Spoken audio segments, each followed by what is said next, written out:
Hey friends, Sam Haymart for Test Driven TV. This week I'm test driving the 2016 Volkswagen Golf, and this is a fully loaded SEL, and it has a 1.8 liter turbocharged gasoline engine.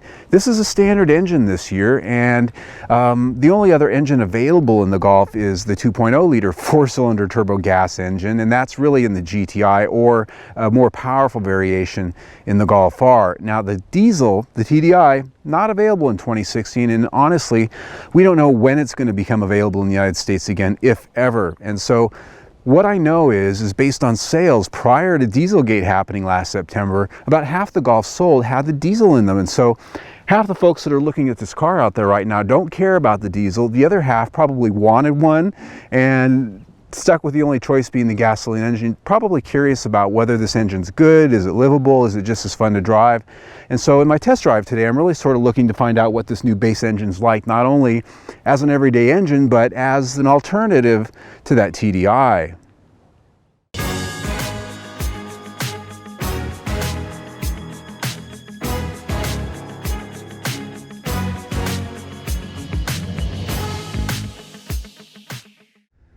The 2016 Volkswagen Golf is virtually identical visually and in spec to the 2015 model. That's when the new platform came out, the Golf 7.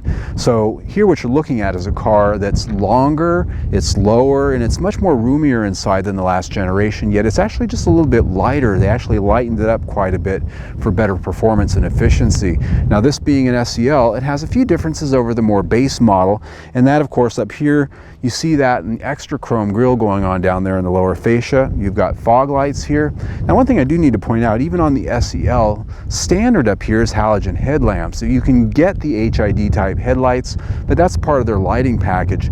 Now also part of the SEL, and this one here is the 18-inch alloys. They have a variety of sizes on this car, the base starting out with 15-inch on the S model. If you're not already familiar with Volkswagen products, one thing the brand always does when they go from one generation to the next is it's always sort of it's an evolutionary design change. They don't radically change things as they move along. And even though this car is very similar to previous Golfs, if you were to line them all up, you'd have a hard time sort of picking them apart unless you really knew them. One thing that's really different on this car is this small triangle window up here in front of the front door, and what that's allowed them to do is move the cabin forward and give a more spacious feel inside, but that also helps with safety and structural integrity as well. It's just sort of a unique feature of this new Golf. Out here on the back end, if you're a Golf watcher, the other thing you'll notice is a little bit more of a horizontal look back here. You've got an integrated spoiler. These taillights are a lot more horizontal, not quite as tall and bulky as they used to be. Nice look, it's very clean, and even if you get the Sport Wagon, it's very similar, if not identical back here. But one feature I really want to show you, which I think is pretty neat, is the emblem that's back here. It doubles as the handle to open the hatch. It folds out just like some of the Volkswagens of before. But that's not the only thing. This also has the backup camera in it. When you put it in reverse, this folds out and the camera's there, which affords you a very nice view of the back up on the screen. It's very easy to read, and it's just sort of innovative. Now, will it break someday? It's a Volkswagen. It just might. But for now, I think it's pretty slick. The interior of the Golf is very similar from the S model all the way up to the SEL. It's very purposeful, it's very down to business, it's very cockpit-like. Volkswagen has never really gone the direction of a design that sort of tries to impress you with a lot of space-age stuff. It's just business-like and it's purposeful. The nice thing about this is whether you get the S or you go all the way up here to the SEL, you've pretty much got the same exact palette of materials with exception of these seats. Here in the SEL, they're leatherette. Not leather, but leatherette. Very close to leather. They just don't quite smell like it. You do have cloth on the lower trim levels. Now, what do these seats feel like? These front seats, I think they're very comfortable. They're not the sport seats like you're going to find in the GTI. They're not like the ones you're going to find in the Golf R, but they're not far kin from them. They're very firm, they're very supportive, and because they do have such a range of adjustment, I could really just sit in these things all day long. Not a single complaint.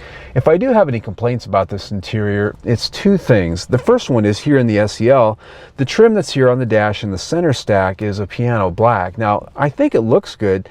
The problem is, for living with it every day, it always looks dusty. It just shows every fingerprint. It shows the dust. Even when you dust it off, it's still got dust on it. There is a way around that, of course. Here on the door panels, this has sort of a carbon fiber look print. The GTI has the same type of print here. If you get lower trim grades in the Golf, it actually has a brushed aluminum look, which also looks good, but doesn't show that dust quite as badly. The other thing is the sunshade up here. If you have the sunroof, the sunshade that's in this is actually, it's not opaque. It's actually a white cloth mesh material that lets the sun shine in. And the problem with that is, here in Arizona in the hot summers, it feels like you're still sitting under a heat lamp even when you turn that thing off. And I don't know, maybe Volkswagens in Germany, they don't quite understand the fact that there's some parts of the world where you really want to be able to turn the sun completely off. Your rear seat passengers are going to be pretty happy because not only is there plenty of space back here for this class, but if you just got two people back here, these seats actually have quite a bit of nice bolstering here. You really feel like you're sitting down in this seat, and still, the seat cushion isn't too low. My knees are perched up just a little bit, but not so bad that I feel like I'd be uncomfortable for a long trip. And there's plenty of amenities back here too. There's vents down here on the center console, which not all the cars in this class have. And there's actually map lights back here for reading at night. Not something you find in a lot of cars here in this class. And of course, as you'd expect, you've got a nice armrest that folds down, and there's cup holders in that as well. And lastly, there's lots of storage back here. There's actually pretty sizable map pockets in these back doors. Again, not something everybody in the class has. The rear seat features a versatile center opening for long items like skis, in addition to its 60-40 split fold-down capability for a near-flat cargo floor in the rear. Under the deck is a temporary spare tire, which is always a good thing, and in the center of it, the woofer for the Fender audio system. Overall, I'm very impressed with this interior. The materials are good, it's comfortable front, comfortable back. There's plenty of space in here, especially for this class. Therefore, I give it 5 stars. Under the hood, as I said, is the sole engine available for the Golf right now, a 1.8-liter turbocharged and direct-injected gasoline engine. It's good for 170 horsepower and 184 pound-feet of torque. That's more than the old base 2.5-liter 5-cylinder engine, even though it's smaller. It's available with both a 6-speed manual transmission and a 6-speed Tiptronic automatic, as ours was equipped with.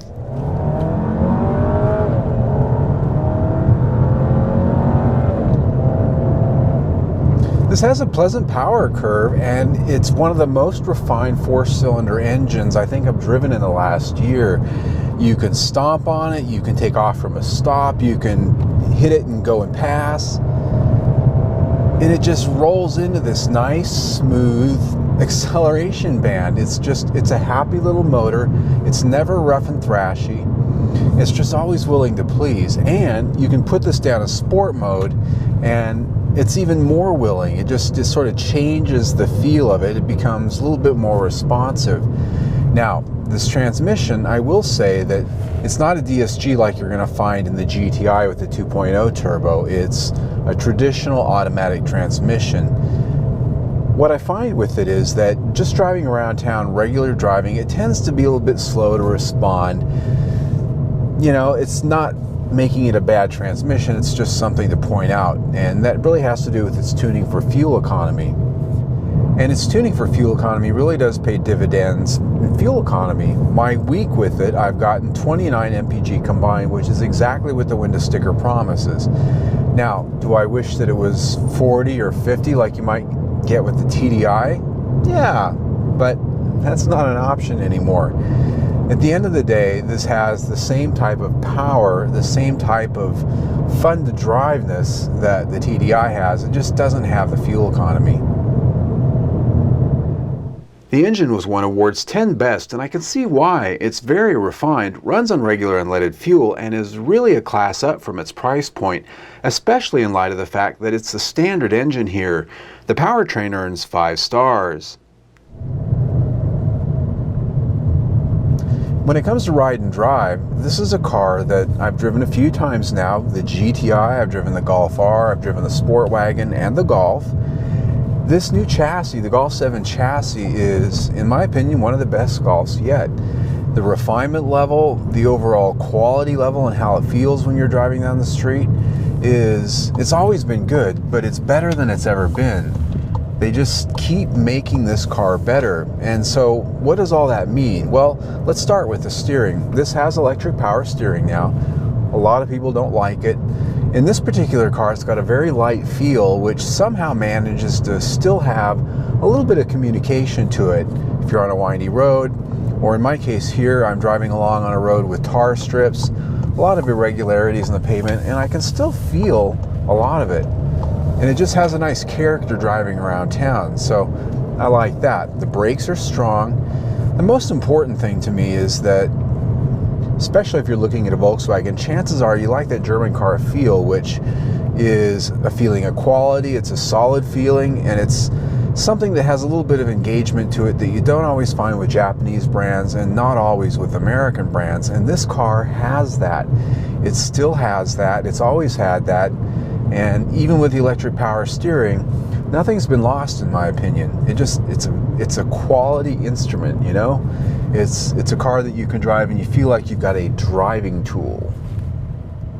Out here on the highway, this has a very solid and quiet ride, and I like that. I like the fact that not only does this give you a quality feel when you're driving around town or on a windy road, but out here at highway speeds, it's quiet and it just feels like it's very stable. So all in, I give the chassis 5 stars. Now one more thing, while we're out here, this particular Golf has the optional package with all the driver's aids in here, and that encompasses quite a few things. But one of them is a lane keeping assist, which not only can alert you if you're leaving your lane, but it can also nudge you back into that lane. And so I'm just going to sort of let this thing go over here towards the center line, and it just sort of pushed me back over. Did you see the steering wheel move there?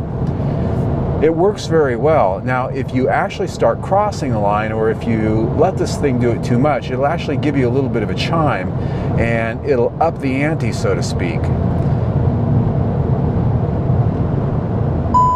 See, it just told me to take over steering and stop goofing around. Now, the thing I like about this system is it's very subtle. It doesn't scare the daylights out of you, and the second thing I like about it, you can turn it off. If you don't want it on, you don't have to have it on. A lot of cars I test, they force it on you every single time you start the car, and if you want it off, then you have to remember to go turn it off. Otherwise, it's going to scare the daylights out of you when you don't expect it. So it's just something I like about most of the German brands when it comes to these features. Even though you option it, some drivers in your family might not like it, so it allows you to set that in the settings on the dash here, not only to choose which ones you want, but whether to have them at all. In addition to lane keeping, the driver assistance package also has radar cruise control, forward collision warning with automatic braking, blind spot monitor, rear cross traffic alert, and parking pilot, which can warn and alert, but also assist in steering if you ask. The infotainment system, as you saw, has a very good backup camera, but the new MIB2 touchscreen system is vastly improved over previous generations, with better menus, more sensitive to your touch, and now offers Apple CarPlay, Android Auto, and USB connectivity. The Fender audio system is top of the game too. Technology's earned 5 of 5 stars. When it comes to safety, the new Golf's improved structure, in addition to all the new safety and technology features available this year, help it to earn a top Safety Pick Plus status with the IIHS, with good ratings in their full battery of tests. Good too is the quality. Looked over closely, picked at, and even driven over rough surfaces, the Volkswagen Golf is top of class when it comes to body panel fit, quality of finishes, and the interior materials as well. Not a rattle or squeak could be heard, earning it a quality feel score at 5 of 5 stars. Well folks, rounding it up for the Golf, I have to say I'm very impressed. I like it a lot. Now this car, I've always liked this car. I've owned a couple of them. I've driven a lot of them. Almost all the ones I've driven before this were TDIs, and I like those a lot. But I will say that even though this isn't a TDI, I still like it enough that I'd buy it. Therefore, it goes on my I'd buy it list for 2016. It was there in 2015 as well, and that really goes for the entire Golf family of vehicles. The R, the GTI, the Sport Wagon. They're all really cut from the same cloth, and I just really like the car. I like the way it drives, I like its packaging, and the best thing about it that I like is its quality. Now this one here, as you can see, we're right around the $30,000 mark. It's fully loaded with all this stuff. You can get the base S model in this car for just over $20,000, and it feels just as tight, it feels just as good to drive. It's got the same engine and transmissions in it. So even if you don't spend all the money, you still get the quality German driving experience. And that really speaks to value for me in a big, big way. So I put value at 5 stars. And when you put that in with everything else we've already talked about, man, this is a 5-star car. If you ever wondered what a 5-star car is, this is it. I'm Sam Haymart for Test Driven TV. I hope you enjoyed the ride. So this car goes on the I'd buy it list. I would totally buy this car, and as I said, I very well may, but I have to admit I'm a little bit torqued at Volkswagen over this TDI thing, because what I'd really like to have is a turbo diesel. I'd like to have a TDI, but I can't because they had to go and freaking lie to the government and create this cheating software bull crap that it just wasn't necessary. They're a smart company. They could have made it work. And yeah, maybe the cars would have been a little slower. Maybe they would have gotten 2 or 3 miles to the gallon less. They still would have sold them. I still would have bought one, but now I can't because they had to go and pull this baloney on everybody. And it just really kind of torques me. I mean, really? Was it really necessary? Really? Anyway, if you like the test drive you just saw, click on the link right here on your screen. Subscribe to our YouTube channel. I test drive 1, sometimes 2 cars every single week. Plus, there's a new video almost every day. There's always something new. So stay tuned.